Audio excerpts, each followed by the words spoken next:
What you gonna do when Randy Hogan and CueBall make a Rambles for you kind of thing. There we go.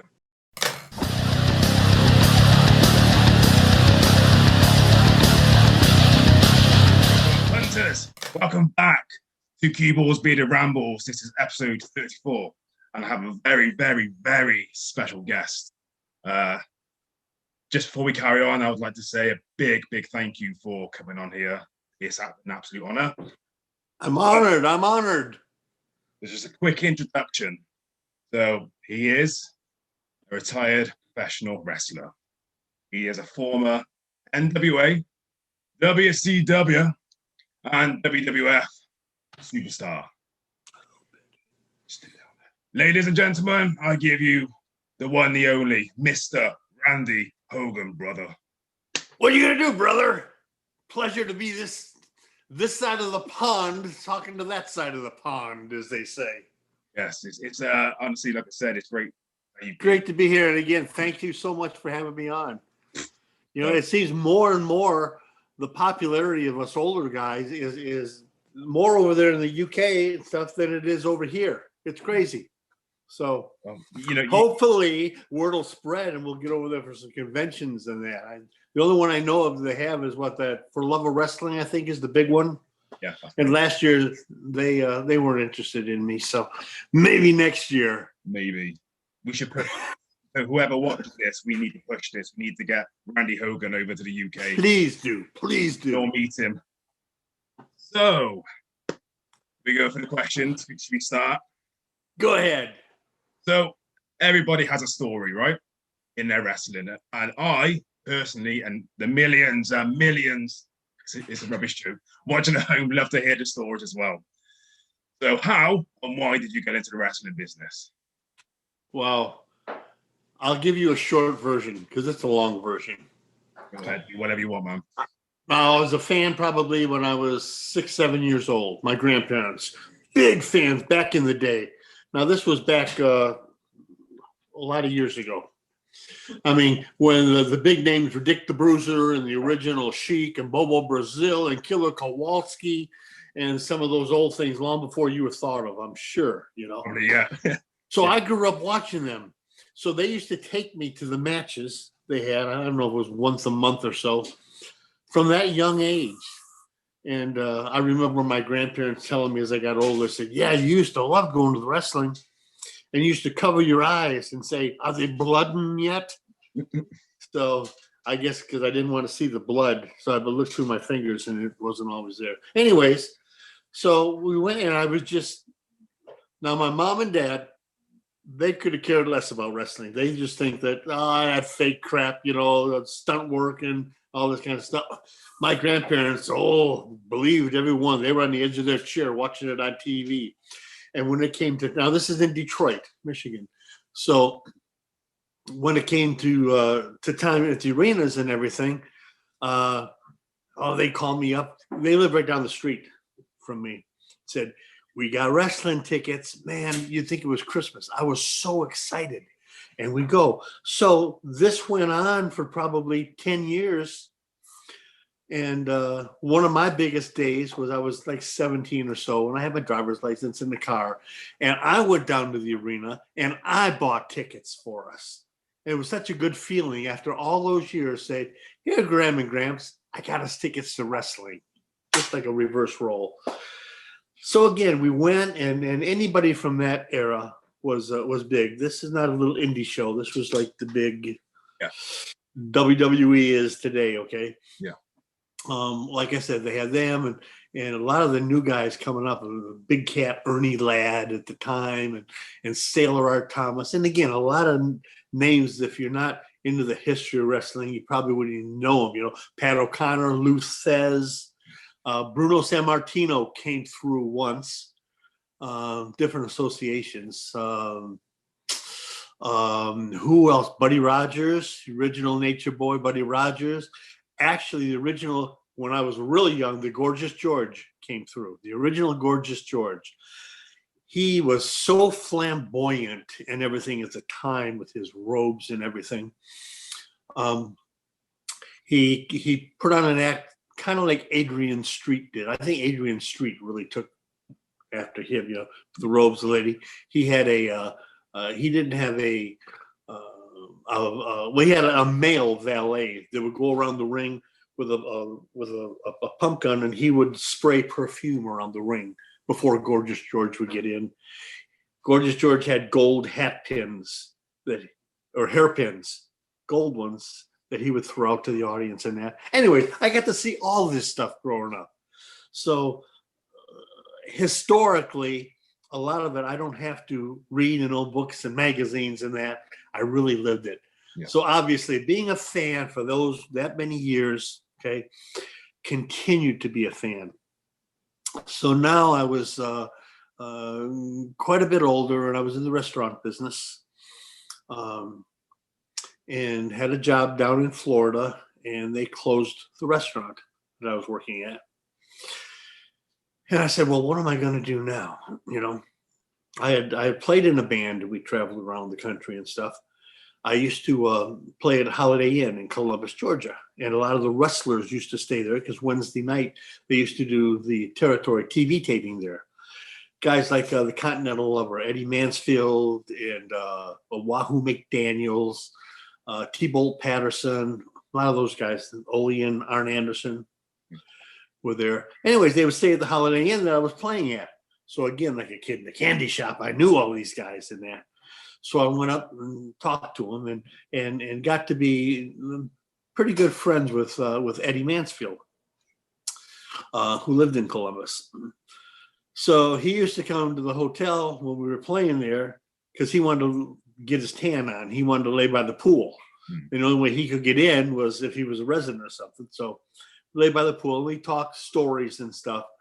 Never breaking kayfabe back in those days, Again, I didn't know nothing about it except as a fan. I loved it, Obviously, logic and common sense, you question certain things, but I didn't know. So anyways, we went on, closed the restaurant. I said, well, what do I do now? I always wondered about this pro wrestling. I wonder if it's real or fake. I really want to know. So I called back Columbus, Georgia, talked to Jerry Oates. Ted and Jerry Oates, the Oates brothers, were very big at the time in Japan and regionally and stuff. And I said, Jerry, do you know anybody down here that trains wrestlers? And he says, well, there's only one down here, Hiro Matsuda, who trained Hulk Hogan, had a lot to do with Mike Graham and a lot of the Florida territory guys. Lex Luger was another one. He said, but I train guys up here. And I knew that he did. So back and forth, negotiated, loaded everything I had into the car. Luckily, I was single at the time. Drove from Florida back up to Georgia, got a job managing a restaurant. And that actually paid for my wrestling training. So I went to Jerry, who owned a gym also, Oates Gym, still there. And in the back aerobic room, he used to train guys. When I was there, Marty Jannetty was probably the most famous namer that people recognize. And there's no ring. You were on a hard floor with a little gym mat, and that's all you had to break. So obviously, you learn how to bump the right way. Because once you get from that cement floor and you learn how to fall without hurting yourself, you get in a ring, it's like falling on a water bed, even a hard ring. Yeah. So went through that, was learning to do leapfrogs. Okay. Came down on my ankle the wrong way. Ripped the heck out of it. So I was self-medicating, doing what I could, wrapping it and putting all this monkey jizz on it and everything else. And so I was out for probably 6 or 7 months. So I'm going to come back. And in this time now, Jerry's brother, Ted, opened up a wrestling school, a real school, not just training a few people, in a storefront. He had a ring and everything in there. So I came back and Jerry says, why don't you talk to Ted? Because I already had a grasp on some of the basics. So I went to went over to the gym and talked to Ted and paid more money even and started training. Tears in my eyes the very first time I stepped in a ring. I mean, all these thoughts of my grandparents and growing up and idolizing the church of the ring, you know, and everything. And here I am standing in the middle of it. Just emotions. So we started training, and that went on for I don't know, probably 13 months. I believe it was over a year of training. Now, the difference in some of the old school training and new school is old school, they try to beat you up first. They try to hurt you. It was a tougher, as they say, a tougher business. It was a different business. But then if you couldn't take it, if you couldn't take some pain, if you couldn't come back the next day, if you couldn't do that, then you got no place in the business. Old school mentality, okay? I think of some of the tougher old guys like Wahoo McDaniel, Abdullah the Butcher, guys like this. You know, you didn't whine, you didn't cry, you didn't get a bruise and take a month off. You weren't making $1 million. You know, if you got on TV, you were lucky to make $200 or $300 for a match. You know, starting out, as they say, it was a handshake and a hot dog. You know, and thanks, I'll see you next month, type of thing. So I went through training. I thought, okay, I know it all now, and just took a few months off. Continued to go to the wrestling matches at the Columbus Auditorium every Wednesday and see the guys. Well, I go one day and one of my buddies that I trained with is putting up the ring. I said, Bill, what you doing? He says, well, when they come to town, he says, they rent my ring. And I put it up for him and everything. He said, are you wrestling? Are you doing anything? I says, well, no, I'm not doing anything. I'm happy just where I'm at. I said, what are you doing? He said, well, I'm wrestling this little bar up in North Georgia. He says, why don't you come watch me sometime? I said, I'd love to. He says, bring your stuff. I said, no, I'm not going to bring my stuff. No one wrestled. Just going to come watch you. Big fan. So I went, and I used to go every 2 weeks they had it, I think it was, and I'd go with them. So once I put my bag, I threw it in the back of the car. Now, again, I haven't been in a ring in probably 7 or 8 months. Thought I knew it all. So here I'm in this bar, and there's probably 20 drunks sitting at the bar, and that's about it. And they were short guy. So the promoter asked my buddy Bill, hey, does your buddy out there, you know, want to work? So Bill says, you got your stuff, you want to work? And I said, well, sure, why not? So he says, okay, promoter introduced me and said, you're going to wrestle a guy named Animal. I says, okay. He said, and he's going to go over. I said, okay, that's fine. So I go back in the locker room to my buddy Bill. I says, Bill, I'm wrestling Animal and he's going over. I said, what does that mean? Does that mean like he's going over the top rope or I go over the top rope? What does that mean? He says, no, stupid. He said, that means he's going to win. Oh, okay.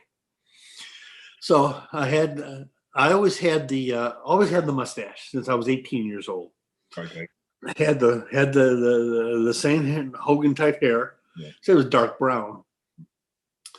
So he says, okay, what's your name? I said, well, Randy Franklin, because Frank was my dad's name. All I could think of, I'm going to be Randy Franklin.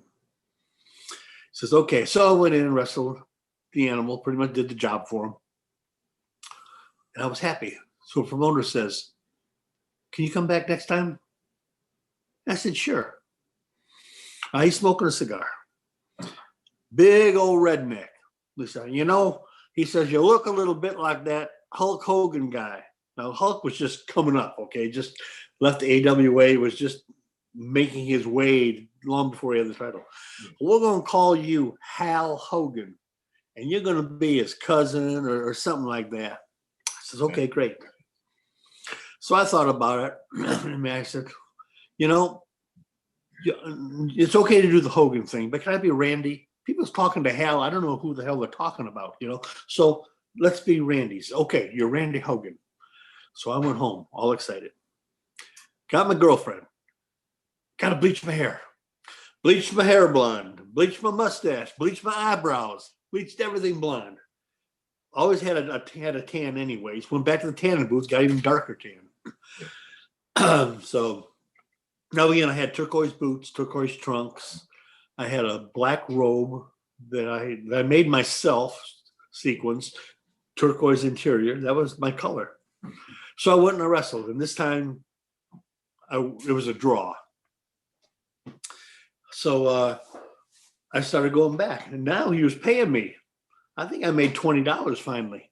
I mean, I was happy. Now, I had to drive 3 hours to get there for a $20 payoff. I spent more of that in gas, not costing food or beer or whatever. So, and you know, when you're on the card, you meet different guys all the time when you go around. And professional courtesy is if somebody comes to see me, another wrestler, that, you know, you introduce him to the promoter. You know, and he makes a little intro, say, you know, if you can ever use me, call me. Here's my number. Here's my card, whatever else. So I was working at a match and working up because of the gimmick. Now, again, never called myself Hulk's cousin or uncle. Never a Hulk Hogan imitator or nothing else. Different outfit, different colors, different finish, different everything. It's just with the mustache and everything and the hair, the Hogan stuck. So I was working up the card and got on some different shows through these little connections, and worked on a show that used to bring in one semi-name, a TV mid-carder type. So I'm on a card and with his name was Action Mike Jackson.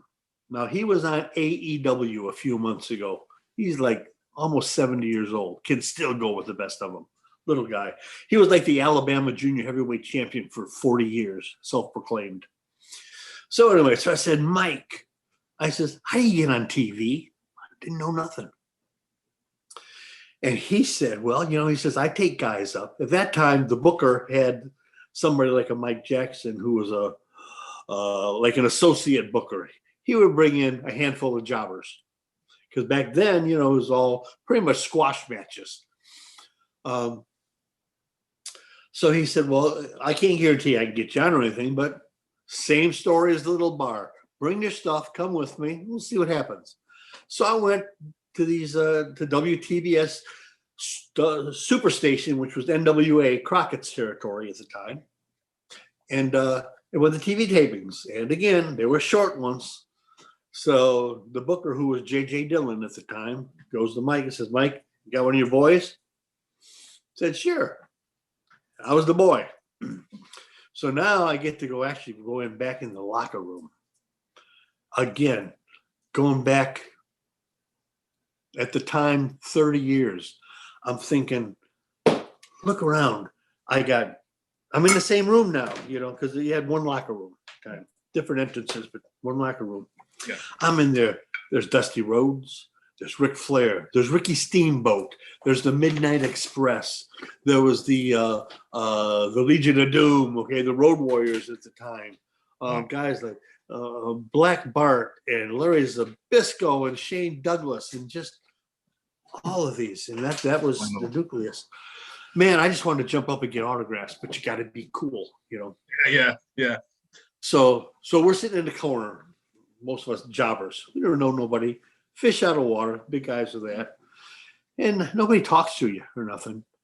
Except my first good story. Terry Funk. Now we're sitting in the corner. Terry Funk walks across the room. Gets right up in your face. Puts his hand out. Hello, my name's Terry Funk. What's your name? He says, I am so glad to meet you, and it's nice to see you here. He went and welcomed every jobber that's scared to death, you know, sitting in that locker room, make you comfortable. None of these other guys did. Terry Funk was the man. He made us feel comfortable. That was the first thing. So anyways, so I'm in there and say, okay, we're going to put you in a tag match against the Barbarian and the Warlord at the time. I says, okay. So now again, First time in TV, first time with major stars or anything else. And now I'm in the ring. And of course, people are making fun of you as you go to the ring. Oh, you're going to get your ass whipped, whatever else. And it was quite hilarious. And you don't hear any of it because you're just so keyed up, with the lights and everything else. And you got Jim Ross and Tony Schiavone and David Crockett over there doing commentary. So we get in the match, and of course, we knew the finish and everything. So we go in, and the first thing in the match that happened was the Warlord, who's about 6'6", 6'7", pressed me over his head. Oh. So I'm up there and I'm thinking, man, I never been this high in my life, And then he turned to drop. Yeah. And I fell absolutely perfect. Didn't feel a thing. I just wanted to jump up and say, yes, that was great, But I couldn't. Had a sign. So then you got the Barbarian tags in. I'm still in there. My dog, he likes this story. That's all right. That's all good. So the Barbarian gets in, and he shoots me off the ropes, and he goes, boo-boo. So again, boo-boo. You got a split second. I don't know what the hell he said, So I'm going full force, hitting them ropes, coming off full of adrenaline, scared to death, come out. Next thing I know is there's a size 15 right in my face. From my nose. Blood all over the place. So I found out later that what he did as he was shooting me in was said big boot, like watch for the big boot. But all I heard was boo-boo. Because he talks with a strong accent, Samoan or like Tonga or wherever they're from. So that was my first introduction to that. And I guess they felt sorry for me because then JJ said, can you come back next week? And I said, I'll come back forever. So that's how the NWA thing started. Jim Crockett sold to Ted Turner, who turned it into World Championship Wrestling.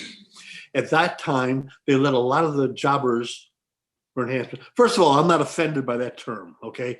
Jobber, enhancement, star maker, whatever. It don't matter. So they let a lot of them go because when he came in with Jim Herd and Bischoff was coming in and that, they didn't want 100% squash jobs anymore. They wanted now they still had some, but they wanted guys that could work, that could get in there with a Ricky Steamboat or a Brad Armstrong or a Malenko, somebody who was technically sound and you could actually wrestle with them because a lot of these guys couldn't. Yeah. So they eliminated a lot of them. There was like me and George South and half a dozen others that they kept on. So that's how we kept our employment. Old school mentality and training, again, is like I said, you don't whine, you don't cry, you don't complain. After the match, I don't care if they beat the hell out of you, break your neck and your back and 3 of your arms. It don't matter. You go up to them and you thank them for the match. Thanks for the match, whatever. Professional courtesy. And I always did that. So I continued to work. Like any other job, if the boss likes you, you're going to work. If the boss don't like you, you're out of here. Yeah. Wrestling is no different than any other job. Okay. Agreed. If you make money for the company, whether you have a good gimmick or you have a Lex Luger type body at the time or whatever else, you're going to work. If you just know how to wrestle, it's not enough. You got to be able to do more, and you've got to have the right mindset. So that's how I kept going on. So in working every week, I got to work pretty much everybody a few times. I just started out doing TV, and then they get to the point, well, can you do house shows? And I said, well, sure. Because at the time they used to do those TV tapings, in different houses. It wasn't all studio work. Yeah. And then they say, can you travel? And I said, well, yes. So that's how the little WCW career. Now, in between times when you're not working, which was every couple of months, it was pretty steady work. You do the indie things or pick up a WWF that's doing a taping the same ways because you got a lot of the same jobbers and guys who went back and forth in that. You get on there a couple of times. It's funny because I wrestled, let's say the Boss Man, okay, in WWE. Well, he was like wrestling as Ray Traylor back in WCW. So I wrestled him twice. Akeem, WWF. I wrestled them, but I wrestled them also as the one-man gang back in WCW days. So there's a lot of crossover stuff. Yeah. So, but that's how the steady work went with WCW and that until I cracked my clavicle wrestling against Rex Steiner on TV. Belly to back suplexes. You know, I used to always land on my head, back of my head. So he went behind me. I know here it comes. So I was going to turn and catch it on my shoulders a little bit, but too much, and it just cracked it. So then, of course, you tell the ref, you don't finish, which means something's wrong, end the match. So he told Steiner finish, but he didn't say why or what or whatever. So Steiner throws me into the ropes and gives me a bit of power slam, you know. And it felt, I never been shot, but I would imagine it feels like a bullet going in you. Yeah. So that pretty much ended that. You know, I'm walking around one of those braces like this, you know, for 7 months. Anyways, so that's how that stopped. So I was pretty much done wrestling at the time. Came back down to Florida, bought a restaurant, ended up with 6 of them, but bought a restaurant, and it was in Lakeland, Florida, and the newspaper picked up ex-professional wrestler Randy Hogan bought this. So now I couldn't go by my name. I had to go by Hogan for advertising for the restaurant. So I had to keep my hair blonde and everything. I had little 5x7 photos made, my little promo photos, and I sign them and give them out and that.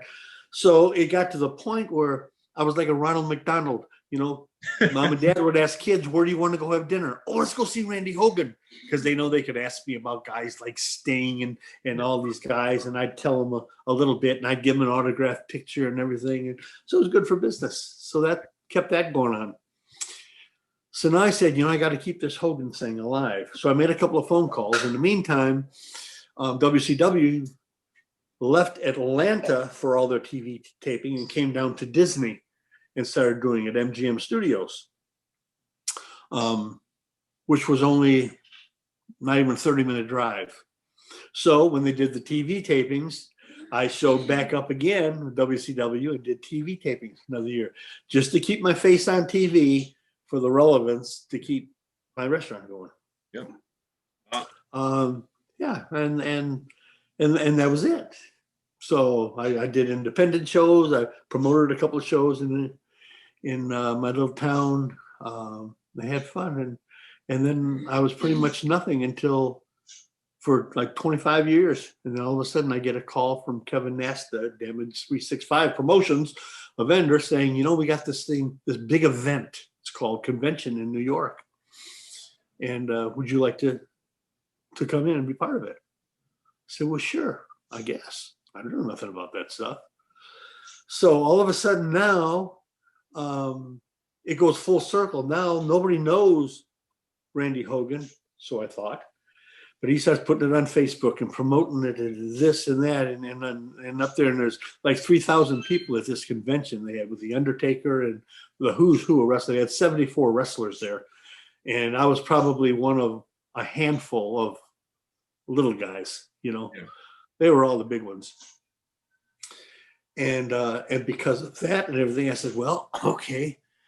And he said, you know, I said, well, what do I wear now? He says, do the Hogan gimmick. Now, I never wrestled in a Hogan gimmick before. Yeah, okay? I've seen personally what you, yeah. Yeah, it was always the turquoise in there. Yeah. So I said, well, hell, okay, I'll do that. So again, now my hair is getting kind of gray. I didn't have much trouble bleaching it anymore because it was already all light. And there's no color on this hair here. There's no color on this. This is all natural. Saving your money now. Yeah. So I had t-shirts made, you know, RANDAMANIA t-shirts. Yep. Rather just like Hulkamania. I had them in his colors. Yep. Bandanas, the sunglasses, tie-dyed trunks. I guess Superstar Billy Graham wore them, but Hogan did too. You know, and my beautiful turquoise boots. The only pair of boots I had my whole career, I dyed them yellow 13 coats of color it took for them to get it on, and they look like brand new patent leather.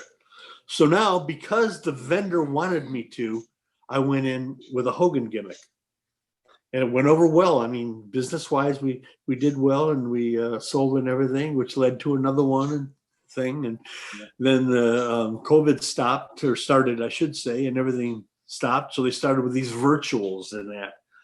So I flew up to Connecticut a few weeks ago and did one, and I got another one coming up.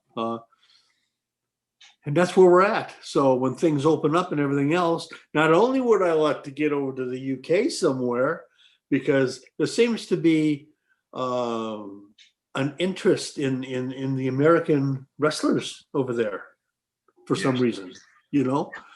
So so hopefully through influential people and big #1 podcasts like yours, okay, somebody, the right people will see or hear and say, well, let's call that Randy Hogan guy.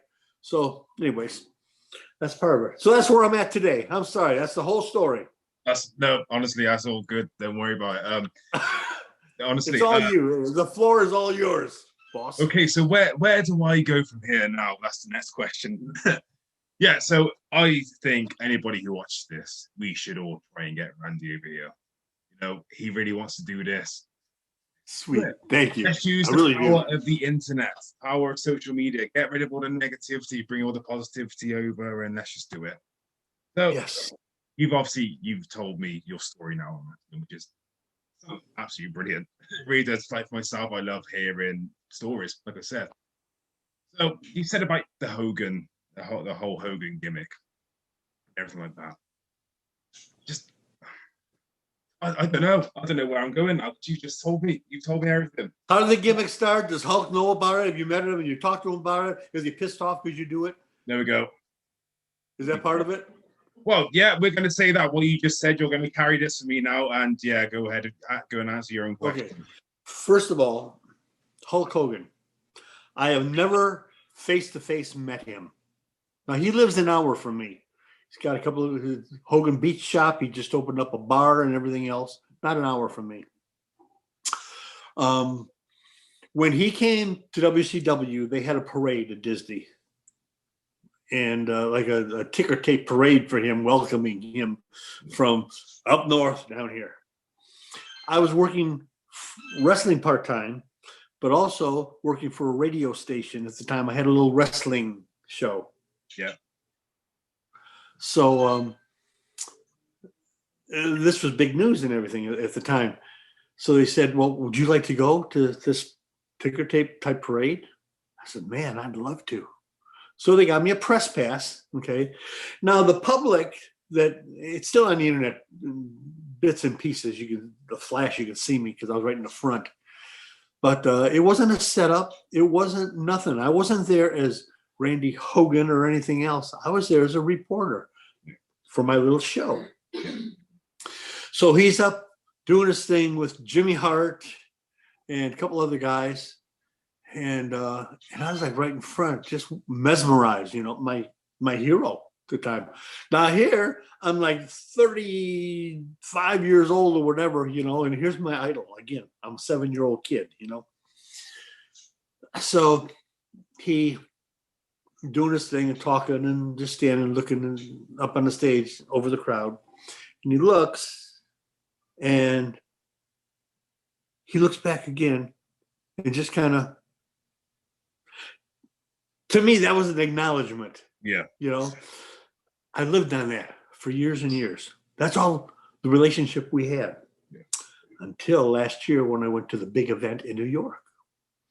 Now, you know, at these conventions, for those that haven't been, you got all these wrestlers. They're all sitting at 8-foot or 6-foot tables, you know, maybe circular, just around the room and that. And they got merchandise and pictures laid out, and you go out and you pay your money for whatever you want, whatever else. So right across the table, right across from me, which was probably 7 or 8 feet, directly across from me was J.J. Dillon and Jimmy Hart. Now, in real life, Jimmy Hart is best friends with Hulk Hogan. Yeah. They live next to each other. They share business interests, Yeah. you know, outside of wrestling and that. Very good friends. So here I am, that little 7-year-old kid in the candy shop looking at these stars. Jimmy Hart, Hulk's best friend. Now I'm sitting here in my yellow shirt with a red RANDAMANIA, okay? Yellow bandana with red sunglasses. Oh, God. So I said, I'm going to do it. So at the end, or just about at the end, when there was a lull, nobody much around, I walked across and said hi to JJ, who I was acquainted with. I said, Jimmy, I said, can I have a picture with you? Now, Jimmy Hart is like a hamster on crack. I mean, he was going a mile a minute all the time. He's like 73, 74 years old. He is as energetic now as they used to be jumping in and out of the ring 30, 40 years ago. Yeah. So again, sure, brother, come on. So I took a couple of pictures. And again, I thanked him, you know, very much. He kind of opened the door. And I said, you know, I was very hesitant because I know, you know, you're good friends with Hulk, or he calls him Terry, but you're good friends with Hulk. And the gimmick, I just wasn't sure. He said, no, brother, let me tell you something. He said, not that you're the topic of conversation. He said, but Terry is well aware of you. We have talked and laughed about you in the past. We have no problem. He says, because he says, we know that when I never got caught up in any controversial things in the business, with drugs, with the law, with bad attitude, with nothing. I was a good guy. When he went the NWO, the black and white, here I go. Hogan's World Order, okay? So I turned heel. That was the hardest thing in my life, trying to be a bad guy. So then when he came back, WCW, and got the red and yellow going on again as a baby face, it was easy. Anyways, so Jimmy said, you know, you've never done anything to embarrass the Hogan name or anything else. And he says, we love what you do. He says, I love the outfit. He says, I love the reputation that you've gotten, that you've never tarnished the Hogan name in any way. He says, so you go ahead. He says, love it. That was it. So I'm thinking now, wow, that's like an endorsement from Jimmy Hart, who is the best friend of Hulk Hogan. So to me, I got endorsed by both of them. So that's the whole Hogan story. So now I don't wear the turquoise. I still got the trunks. I still got the robe. I'll never get rid of them, ever. Yeah. Been offered good money for the robe. The robe, I'll tell you, I went and bought a long, full-length black velvet bathrobe at a discount store, or a store, okay? I came home, I bought sequins and stuff. I came home for, I don't know, weeks in front of my television, hand sewing all this stuff on. Now, domestic, I'm not, okay? So for me, I mean, I stuck myself more than I stuck the robe.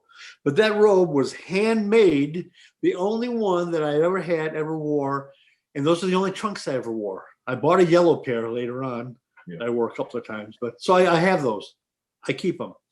But now when I do signings or things, or even talk to people like you, I always try to keep the gimmick alive. That's old school. You know, the old school heels, they were heels all the time. Yeah. You know, they weren't signing autographs when they met somebody in the grocery store. They'd say, get away from me, kid. Yeah. That was it. They always stayed in gimmick, always in character. And I try to do the same. I think that's what missed from wrestling nowadays is kayfabe. I personally storylines. Yeah. I'm a big believer in kayfabe. You know, so when I wrestle on events and do stuff like this, character, I'm always in character regardless, you know.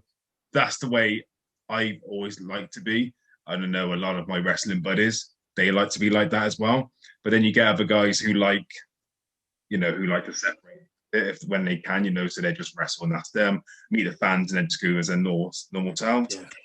You know, I not that I have a go or tell them off. I just go, just you know, you're wrestling, you're supposed to be wrestling. They don't need to know your personal lives, you know. That's me. You know, whatever. Just live the gimmick. It was hard when I was doing the heel gimmick to be mean. Yeah. Especially to kids, you know. Yeah. So that made it tough. But luckily that didn't last very long. Yeah. For me. And that was just the whole story. I love it. So you're too much like I know, you know, we haven't spoke much. You know, this is the first time I'm meeting you properly, but I can tell you're a lovely guy. You know, I don't think you can be heel at all. You know, it's just I was lucky to get into the business because back then there weren't schools all over like there is today. There were it was like magicians. It was still kayfabe, a guarded secret, you know. Like I said, I was 30 years old when I started training and said, you know, I just want to know what's real and what's fake because I didn't know. No internet, no nothing. You had the dirt sheets like the Wrestling Observer, I think it was called, or something that they would mail to your house once a month, and that was about it. But it just changed so much. So those old days, when you really wondered, is it real? Is it fake? There were long storylines. Some of them went on for years, you know. A big one it's old now, but it wasn't, was when Larry Zbyszko turned on Bruno Sammartino. You know, Larry Zbyszko was his protege and almost like his son. And then he turned on Bruno in Madison Square Garden. That went on for so long. Down here, you had Dusty Rhodes and Kevin Sullivan had the same kind of thing. You had Dusty Rhodes and Ric Flair. You had Tommy Rich and Harley Race. You had all these feuds that went on territory to territory, building up for one big match. Now, well, they don't even have pay-per-views anymore. I don't know why they call them pay-per-views. $9.99 a month, you get everything. And if you don't have that, which I don't, you turn it on Monday night and you see the same matches, you know, on Raw or on SmackDown or something. Characters, I think The Fiend is great. I love Bray Wyatt as The Fiend, okay? Because it's a character, like The Undertaker was a character. There were characters. Yeah.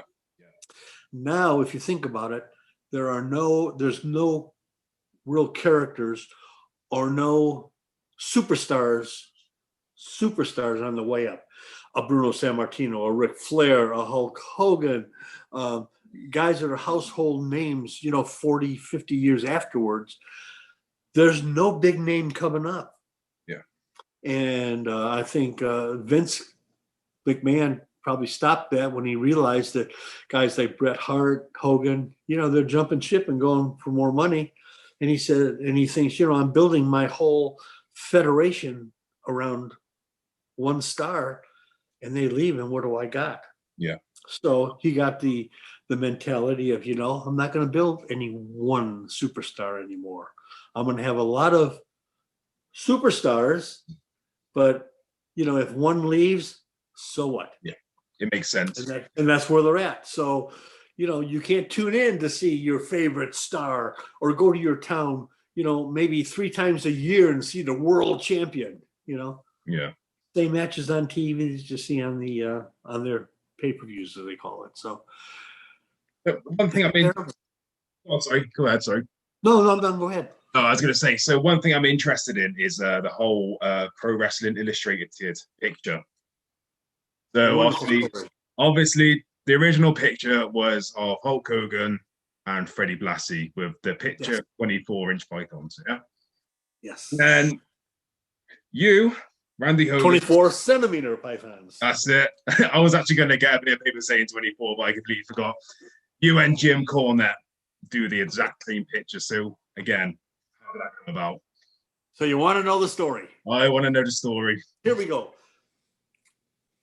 Well, as I told you, when WCW took it over and they kept a few of us enhancement people, jobbers, whatever you want to call us. And we worked a lot of people. And we had people that we liked to work. But those big names, the Stings, the Midnight Expresses, They've got guys that they want to work, and they had pull in them days. They're in the production meeting, and Booker and they would go, okay, Sting, who do you want to work today? You know. So I was one of the favorites of Sting, Junkyard Dog, and the Midnight Express. More importantly, the Midnight Express. Jimmy Cornette, I love him to death. Very controversial. People love him. They hate him. They think he's full of crap. You know, they think he's locked in the past. And all that's true. But he's also brilliant, a brilliant mind for things. But he was very friendly. Again, personality-wise, he was the same on TV as he was off.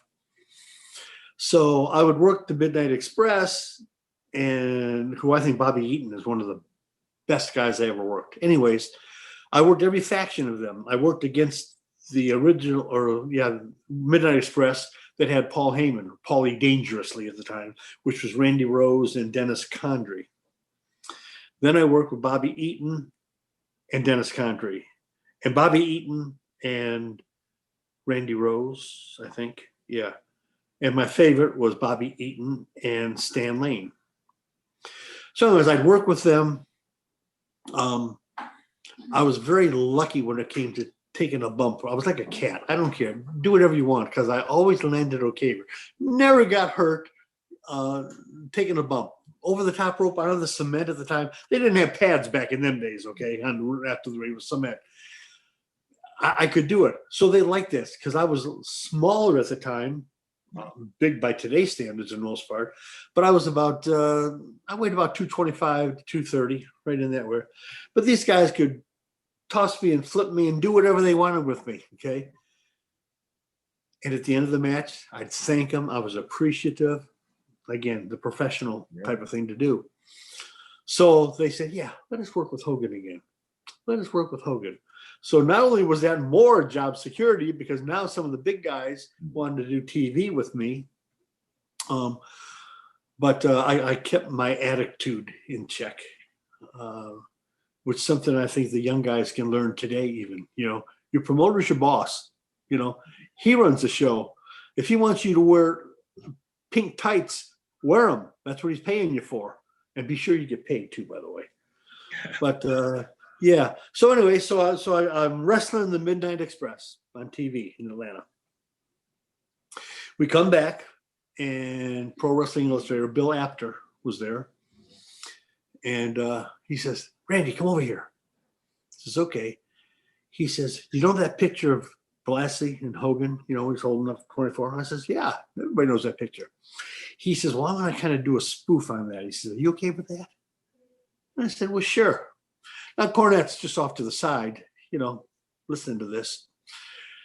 So after saying, well, why don't we do this? And I get this. And Jimmy Cornette says, well, damn. He says, I'll be part of that too. Let me do something. So he gets a magic marker and a piece of paper that he folds up square, writes 24 on it. And he says, how about this? He says, come over. So Jimmy Cornette volunteered himself, you know, to be part of it. It was Bill Apter's idea to do something. And so then Apter said, okay, I want you to make kind of a goofy, crazy face. I want you to get your arm up, but I don't want you to flex. He said, I don't want to see no muscle. He said, because it's the whole thing, you know, flex. And I said, well, sure, that was easy. So the whole article, which I have copies of, which I sell as a photo in my 8x10s on my Randy Hogan Stuff's website. Anyways, the article came out and it's on their focus page, I think. May 1989 edition of Pro Wrestling Illustrated. And it says RANDAMANIA versus Hulkamania. And then it goes down about Randy waiting for his first match and Cornette saying, you know, I'm not his manager now. You know, he said, I'm kind of a mentor, give him advice and stuff, that kind of stuff. And Randy's still waiting for his first win on TV. You know, a lot of Randamaniacs, I'm sure, are waiting to see that. He said, and maybe not. But whatever, you know, no press is good press. Any kind of press is good press. Yeah. That's what it was. So that's the whole story. Bill Apter had an idea. pulled me in. Jimmy Cornette said, well, damn it, I want to be part of that. And he jumped right in, took the picture. Next thing I know, it's in the magazine. That sounds brilliant. So it's so simple, but so effective initially. It was. Less is more, as they say as well, and all that. I'm a strong believer in less is more as well. Well, now that's the old wrestling. You know, they say you could get through a match using no more than 5 holds. Yeah. In the old days, you know. You lock up, you get them in a hammer lock, you reverse it a couple of times, a headlock, you know, into a something else. But nowadays, if you really, and I'm sure you do, analyze most matches, you won't find 5 wrestling moves in a match. You'll see a lot of punches. I don't know anybody that doesn't do some kind of a super kick, either a super kick or a roundhouse kick like only the Japanese guys used to do, you know. I can happily admit I don't do that. But I'm saying that's what you see on TV nowadays, you know. Yeah. You see him doing, you know, 360s and monkey flips off a thing on the scaffolds and through 3 tables and kicking out of somebody else's finishers. You never, old school versus new school, you never did that before, you know. So protecting the business, kayfabe, yeah, that's all part of it. Do you think the internet kills wrestling? Do you think there's like I think the internet had a big influence on the direction that wrestling has gone. I don't think it killed wrestling because wrestling obviously is not dead. Yeah. You know, you'll go on Facebook and there's wrestling all over the place. People love it. New generation. And WWE is targeting that 7 to 15-year-old age group. And that they're bringing back some characters like Doink the Clowns and the Fiends and that. There's more of those on the way. Now, the internet exposed a lot of the secrets. Yeah. A lot of the kayfabe. Okay. A lot of it was logic and common sense. Some of it they throw some insight into. But you can find out pretty much anything going on in the business now in the internet. But I don't think it's diminished the interest in wrestling.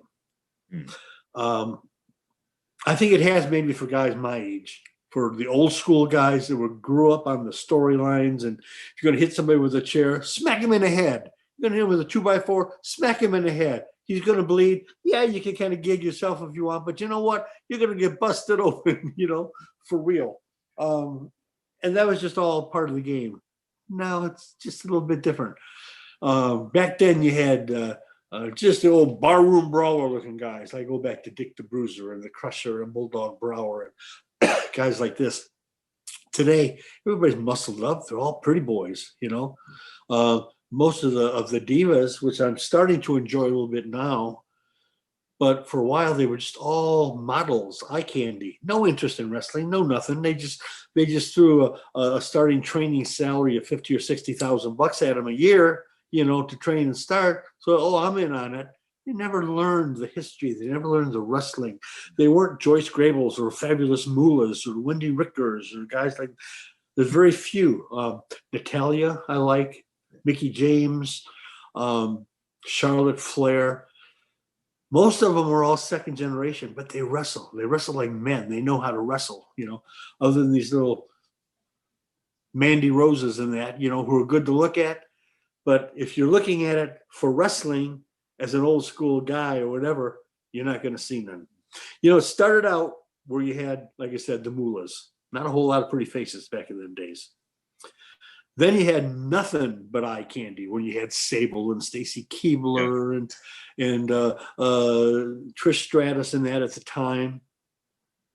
And now you've got, I think, finally a blend where you've got some women that actually know how to wrestle. Plus, I mean, you got your Nia Jax, but you still got a lot of your model type people that actually are learning how to wrestle and put on a show and carry some kind of a story in the real life. You know, it's funny, again, you get me on tangents here, but isn't it funny they talk new school and old school and this is better and that's better and everything else. But when WWE or AEW or even NXT, whenever they need a boost, they bring back the old guys. Yeah. Now Ric Flair is in a major storyline, you know. All the old guys they keep bringing back. Hogan pops his head in every once in a while. You know, you got who's not really old, but Cody Rhodes and Dustin Rhodes and AEW. You got Tully Blanchard and Arn Anderson over there, you know, a wealth of knowledge and stuff. So every time they need a boost, they need help, they're bringing the old guys back. So don't be knocking us old guys no more, you know. And you're lucky we're still around. Speaking of Dustin Rhodes, he was in his first match, I believe, if I'm correct. His first TV match, yes. He was in the Young Broncos, him and Kendall Windham, who was Blackjack Mulligan's kid, Barry Windham's brother. Another one of my high points. We're going through the match on TV, and they were going over, of course. So they're calling the match. So we're going through, and I get in, and I'm in there with Dustin, and he pushes me in the corner and freezes. Now, usually he's going to do something, or he's going to tell you something, or he's going to hip toss you out, or something. Freezes. Now, it was only for, I don't know, maybe 3, 4, 5 seconds, but it felt like hours. The flow had stopped, you know. So I said, so I called it. So I says, throw me across, give me the elbow.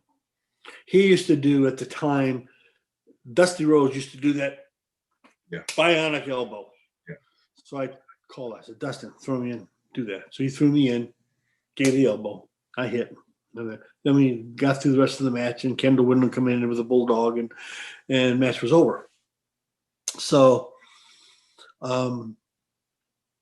get dressed, and I'm ready to leave. Just walking out the hallway, out the door. And here's Dusty Rhodes coming down the hallway. Coincidence. And he says, Hoagie. He called me Hoagie, you know, like a sandwich or something, like a hoagie sandwich. Hoagie, baby.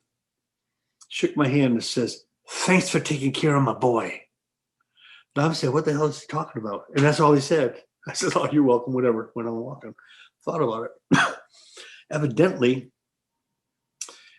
he was on the booking committee too. So obviously he's watching the match, you know, on the monitors in the back. And it's his son, so he's probably critical watching every move. And somebody, again, a brilliant mind as a booker in that was Dusty. He picked up on that dead spot. Probably asked Dustin about it. And Dustin said, well, yeah. And then, you know, Hogan kind of pulled me out of this, whatever. I don't know what the conversation was, whatever.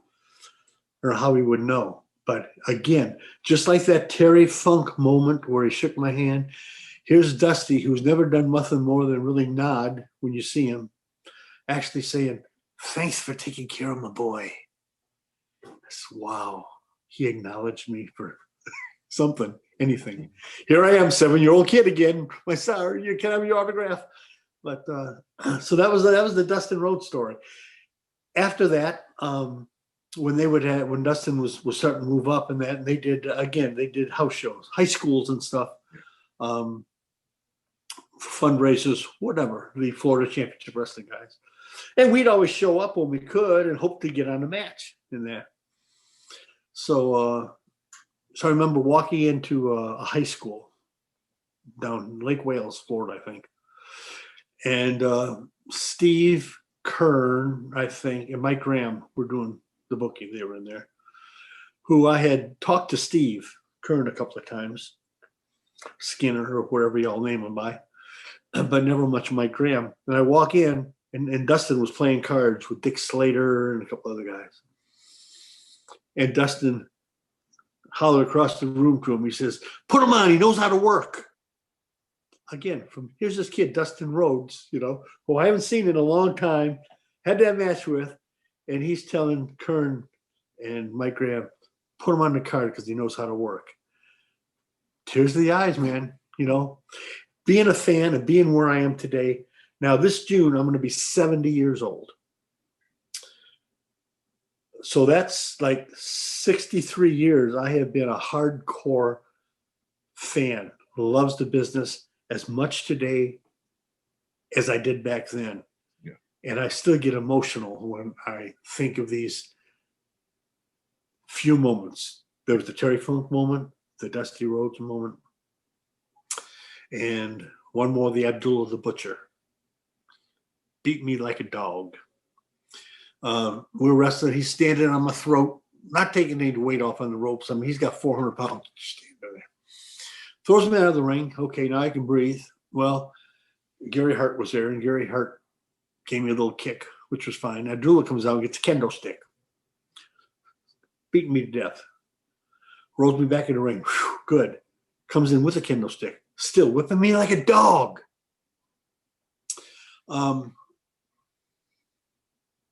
They did 3-hour TV tapings at the time. This was the first hour. I was also on the card the third hour, wrestling Hacksaw Butch Reed, who just passed away a few days ago. I didn't see you. And Butch used to do a bear hug, and he got me up in a bear hug, and you could see the welt marks across my back from 2 hours ago where Abdullah hit me. So anyways, after the match, I go back in the locker room.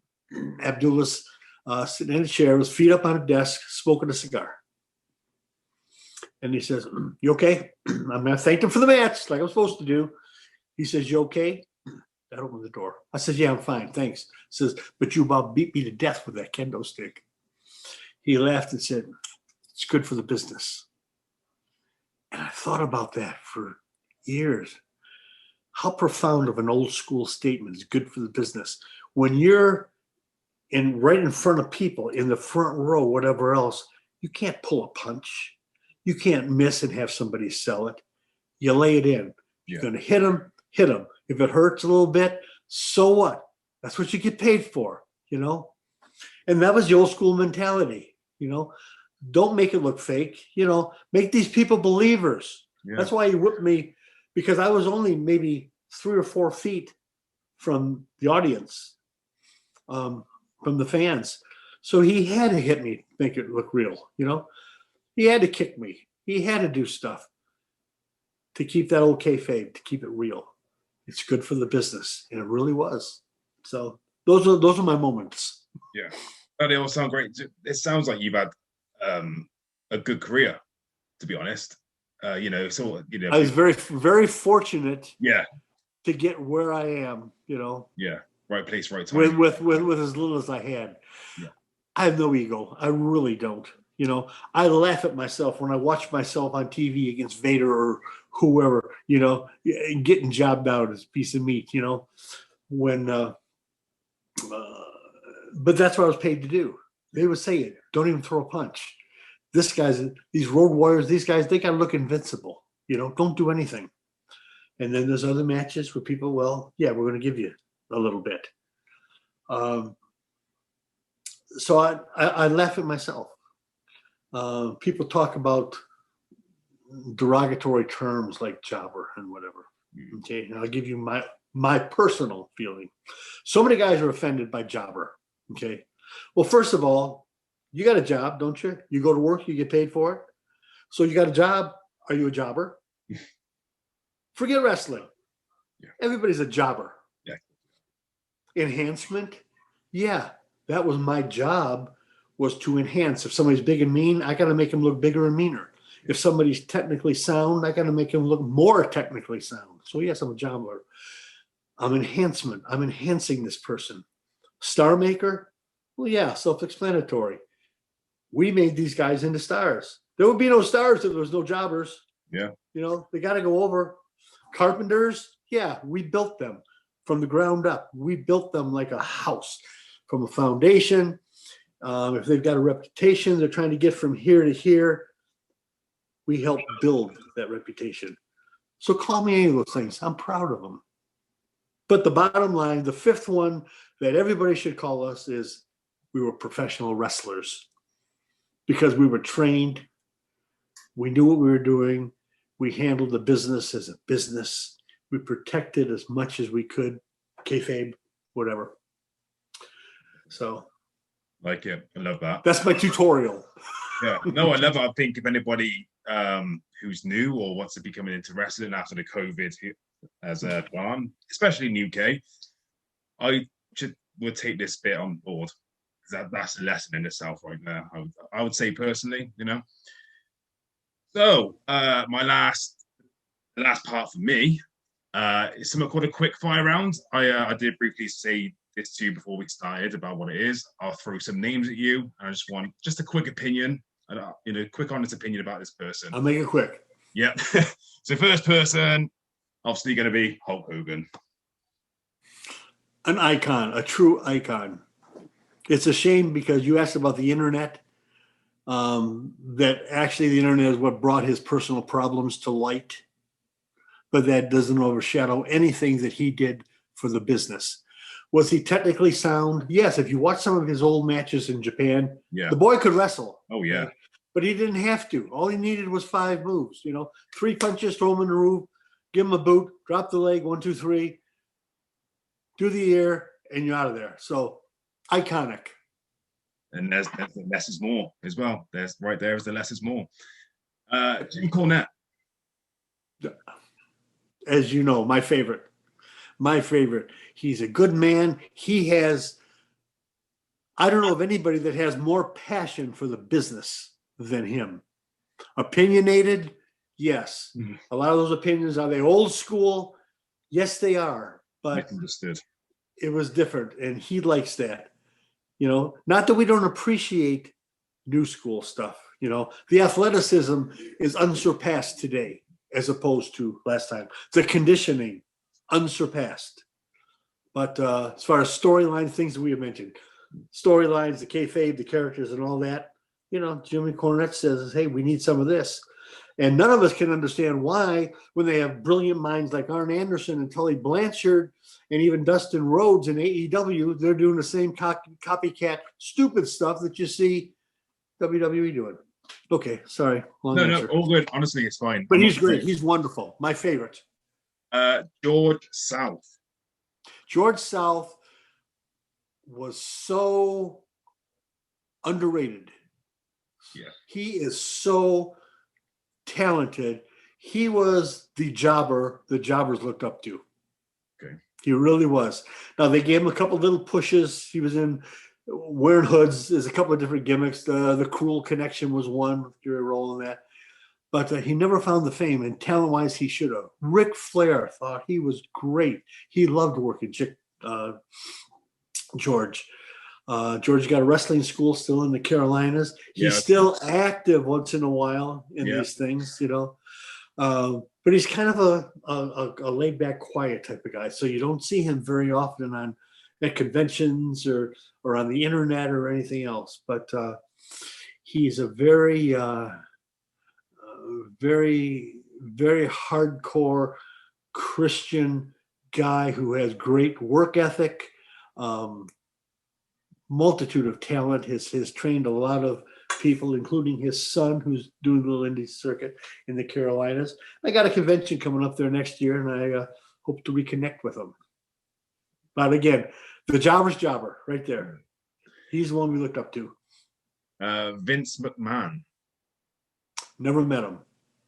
What about Vince McMahon Sr.? Vince Sr., I think, was locked in a box. He knew what he knew, and he was very good at it. When he turned it over to the kid, Vince Jr., I think, again, a brilliant mind. Look at what he's developed. He had a vision far beyond what his father had. And it's still, he is the bottom line. He is the final answer to everything that goes on, whether it be NXT. They say Triple H runs it. Well, yeah, he kind of runs it, but, Vince is still pulling the strings. Vince was brilliant, still is. He's, again, 72, 73 years old. I don't know. But he has really turned something around, and he's never let anybody else take control. They say you don't have to be the smartest guy, but surround yourself by the smartest people. Well, he surrounded himself by the smartest people, but he also likes to think he's the smartest guy. So that's why they're still there. And lastly, Scott Colton. never heard of him. Judging by that laugh, that's what I wanted. Okay, true story on Scott Colton. Oh, go ahead if you want to. If you want to add a bit of Scott Colton in. I am not Scott Colton. No. I was never Scott Colton. The internet, Wikipedia, everything it says. Now, Randy Hogan shaved his mustache, went to WWE, wrestled with Scott Colton. Now, I've seen pictures of the guy.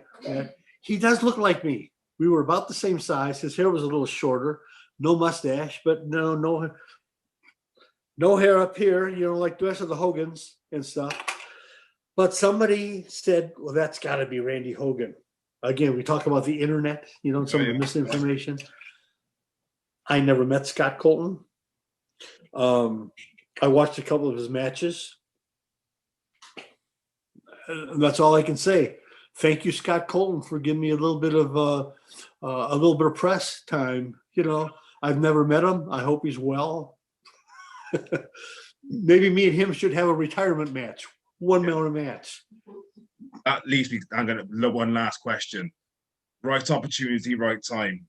Would you wrestle one more match if you could? Oh my God. Oh, I'm ready. I am ready right now. Now, I may have to get pushed to the ring in a wheelchair. I may be able to crawl under the bottom rope instead of hopping over the top rope. I'm sure I can still take a bump with the best of them. Yeah. Yes.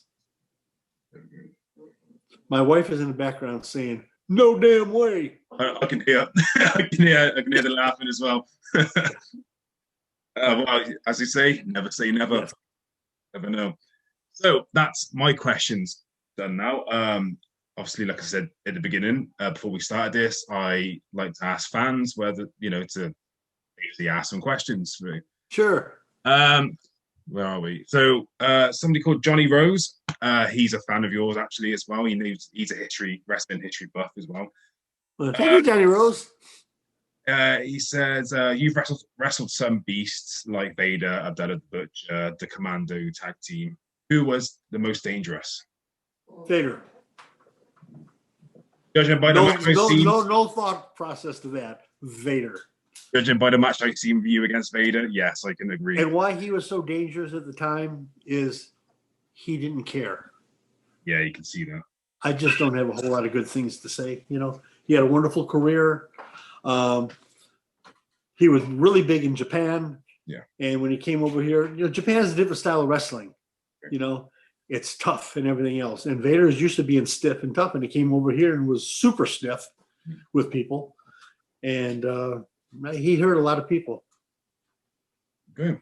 Like me. Yeah. Yeah, like I said, I've seen a match earlier today, and fair play. Like you said, you've done your job. You're professional, obviously, but you could see that. Yeah.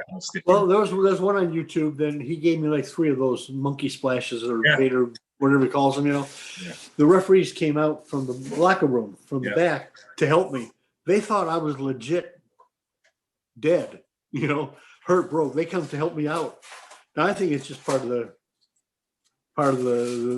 thing. But no, they said we got to get him out of here. He needs help. And I'm thinking, no, I'm okay, guys. I was hurting. That's the art of selling. But I wasn't going to tell him. I wasn't going to tell nobody. No complaints. Yeah, definitely. Next question is by Aaron Morgan. He's a friend of mine as well. The wrestling world over the last 30 years has changed dramatically. But is there any part of today's scene that could benefit from an aspect in 30 years ago? That was a long one. Yeah. Get the gist of that again. I'm trying to understand. Right, so in the past 30 years, the wrestling world has changed dramatically. But is there any part of today's scene that could benefit from 30 years ago? All of it. Yeah. All of it. Bring today's athleticism with yesterday's storylines and characters, and you got a winning thing. Everybody's going to do that. AEW, Cody Rhodes and Tony Khan having press conferences. Oh, we're going back to old wrestling. NWA Power starts. We're going back to studio wrestling. Yeah. Everybody's going to do something different. But you know what? They're copying Vince. They got the same stupid storylines, same characters. To get ratings, they bring back, they try to build their own stars, but the bottom line is they got Dustin Rhodes, they got Jericho, again, they got Tully, they got Arn. So yes, I think bringing storylines back, today's athleticism, yesterday's storyline and characters, you got a winning promotion. There we go. Lee and Riley, I think we've already spoke about this, but for the sake of the questions, was it your idea or WCW's who thought of capitalizing on the success of Hulk Hogan by having a similar gimmick? Well, the gimmick, the gimmick was mine, wasn't WCW's, first of all. When Hogan came to WCW, you no longer saw me in WCW. When I was in WCW, he was WWF, okay? When he came back, I was just doing independent stuff and whatever else, so we didn't cross paths. In the beginning, again, part of the job security I had was as Hogan was getting big, as the Fed was built around Hulk Hogan being the hero, WCW's mentality was, well, yeah, we got a Hogan too, and we'll show you what we think of Hogan's. Yeah. So they jobbed me out every week. That was fine. I was on TV, it was fun, but that's what WCW did. They used me to show superiority over the other Hogan, just prior to and during these Monday Night Wars, as they called them. Okay. Tristan Hayes, did the hair take some doing, or was it a happy testosterone-related coincidence that you could mimic the same look? Coincidence. Look at that, baby. Still the same. So we didn't cover that, but yeah, we go. There we go. That's proof there. You're watching, baby. The hair is real. The color is real. And last question. Sunglasses for sale. Last question by Jason Cox. Who was your favorite person to work with? That's a good question. Of course, Jimmy Cornette and the Midnight Express. Barry Windham, Sting. Those were probably the three that I enjoyed the most. I wrestled. Some of the guys were very appreciative. Sting was. Luger was not. Lex Luger, at that time, loved himself in real life just like he did on TV. I mean, that was a perfect gimmick for him, Sting, as he got to know you, was appreciative, would let you do certain things. Jimmy Cornette, like I said, I can't say enough good about the way they treated me and everything else. Barry Windham was so smooth. He didn't have the mic skills, or he didn't have that that character it. Yeah. But as far as I thoroughly enjoyed being in the ring with him. He was smooth. He was protective. He was really good. He should have gone. I mean, he went far, but he should have gone farther. If he just could have worked the stick, as they say, if he just could have done some Flair, Dusty Rhodes promos or something like that. Yeah, that's it. That's all the questions. That's all? That's it. Out of the 40,000 viewers you have right now, you only had 4 questions. I'm afraid. It hurts me. Hurts my heart. That's Facebook. That's social media for you. If there's only 4 people going to bring me across the pond, I'll never get in a convention over there. There'll be more than 4 people. We'll sort that out for you. Okay, good. We'll try and get something sorted for you, don't you worry. Well. So that concludes this episode. That's it. We're done. Is there anything you'd like to add to this before we go? No, but I'm very easy to find. If you want to look, appearances, any merchandise that I sell, and I sell everything, and it's really reasonable. Glasses, bandanas, T-shirts, Randamania T-shirts, Randy Hogan signature T-shirts, boots, signed autograph boots, yellows, reds, whatever. I got it all. Very easy to find on Facebook. You want Randy Hogan stuff? Go to Randy Hogan Stuff. That's what it's called. Randy Hogan Stuff. And you'll find everything, including this podcast on there when it's when it comes out. Yeah, and then obviously this is good on YouTube, so I shall put the description, put the link in the description below, and then people can go on to there. And you should join it. You should join it. So I just want to do a quick shout out to Cy at SJP Wrestling Podcast. If it wasn't for him, this wouldn't be happening. So thank you, Cy. He's wonderful. He's wonderful. And also, you should go and check his channel out. He does those stuff. I love him. I don't know what he does. He just does stuff. I've been on there myself. Great guy to chat with. So, this has been Randy Hogan. I saw the people screaming at you like, Randy, Randy. Yeah. I've been people. They're calling for one more match, brother. They're calling for one more match, brother. One more match. One more match. I've been CueBall. That's been CueBall with the Rambles. Thanks for